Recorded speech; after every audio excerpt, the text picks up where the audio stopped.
Otto Wallin's manager, Dimitri Salita, has been giving his reaction to the fact that Whyte's injury has caused the call-off. But the timing of it comes into play here as well. This is Salita. Obviously, it is very suspicious based on what Dillian has said. I mean, I've heard him say, I can pull out of the fight with Otto Wallin and go straight to Tyson Fury, but I'm a real fighter, I'm a real champion, and I'm going to take this tough fight and win.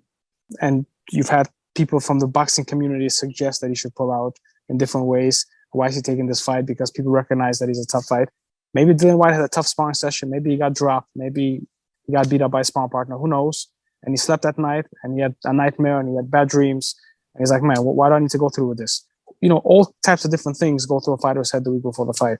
If he is legitimately injured, we obviously would like to have an independent doctors look at whatever results there are. And if that proves to be correct, this fight has to be rescheduled for a different date, and Otto will be ready to fight him anytime. The next fight for both guys should be each other. Wow. So that was Dimitri Salita speaking to the Boxing Social. He feels that his man, Otto Wallin, has been very badly dealt with here. He obviously feels that Wallin would have beaten Whyte, and then that would have given Wallin a crack at Tyson Fury. Now, it sounds to me as if Salita's saying, listen, no injury here. Whyte's bottled it. Look, Otto Wallin is a high-risk, no-reward fight. He's a dangerous guy. The only fight he's ever lost was against Tyson Fury. Tyson Fury picked up 67 stitches over his eye in the beginning of the fight, and Wallin gave him a tough time. He's a good fighter. He's a tough southpaw, very difficult to beat. I didn't understand why that fight was made in the first place. With Dillian's position with the WBC and, you know, getting his opportunity to fight the winner of Tyson Fury, Deontay Wilder, I didn't understand why that fight was ever going ahead anyway, because it's not a fight. It's a fight that I thought was a massive risk. Was it an assumption on their parts that Anthony Joshua would have won his fight, and then all roads led to Fury Joshua, so he was getting put in the background anyway? Yeah, possibly. I mean, I think that because I think people did think that Joshua was going to win the fight, and that was then going to be the next fight for the Undisputed. So Dillian was looking at it going, well, I may as well take the fight because that's the opportunity. So tell me about Otto Wallin, because I look at his record and no one stands out on his record besides the fight with Tyson Fury. Dominic Brazil, but everyone's beaten Dominic Brazil now. Yeah. You know, he once upon a time was a credible challenger when he fought Anthony Joshua, but he's gone around getting beat up by everybody now, hasn't he? Right. So who gives up, despite this, and it was a distracted Tyson Fury in that fight. What gives us the concern value about Otto Wallin? I think we can only go on the Tyson Fury fight. That's all we can go on, because he was an unknown quantity before that.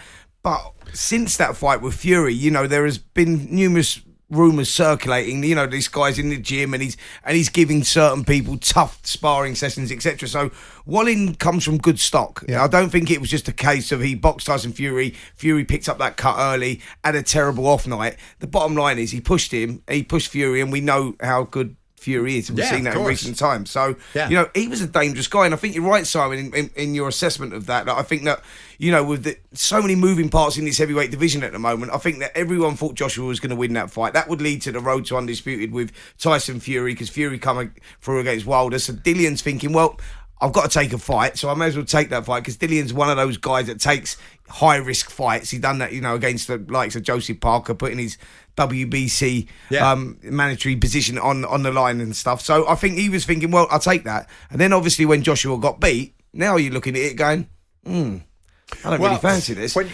you start putting the pieces together in the jigsaw, and incidentally, this is what Whyte says. Dillian Whyte says, I'm devastated. I had a great camp. I was in great shape. I was looking forward to knocking Wallin out, and I would have done so in the first half of the fight. Well, that is conjecture. The WC's exact ruling, Simon, was that if Tyson Fury can't agree a fight with Usyk within 30 days, then he's got to defend the interim champion. Dillian Whyte still holds that belt. So despite that fight now being called off, as it's been, Whyte still looks set to get his mandatory shot. So the argument that Wallin's camp are now revving up the narrative about is, hang on a second, you don't fancy this now because you know you've got a clear line to Tyson Fury and you don't want this in the way of it. Exactly. Tell us about contract, Spence. You signed to fight a fighter. Yeah. You pull out for injury.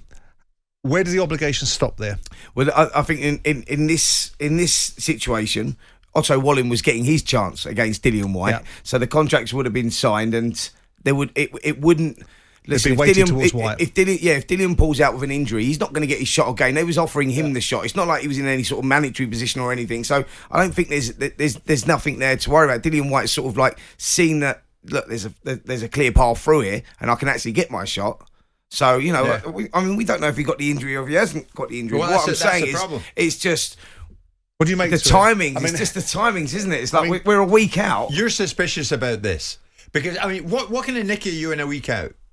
You're in great nick in a week out, but listen, different fighters do different things. Some fighters like to spar up to 3 or 4 days before. Me personally, I wouldn't spar sort of 7 to 10 days out. People like Nigel Benn done very little sparring all the way through. So all I can say is, with 7 days to go, you're tapering off your training. Yeah. So I mean, I don't know if he's had an existing injury. We just don't know what it is. But what I'm saying is timings, and then you look at the landscape of all this, you think, really?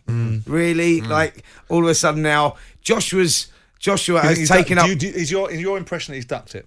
Well, Joshua's taken up the immediate rematch with Alexander Usyk, so they're tied up. That's happening in spring. So that's done.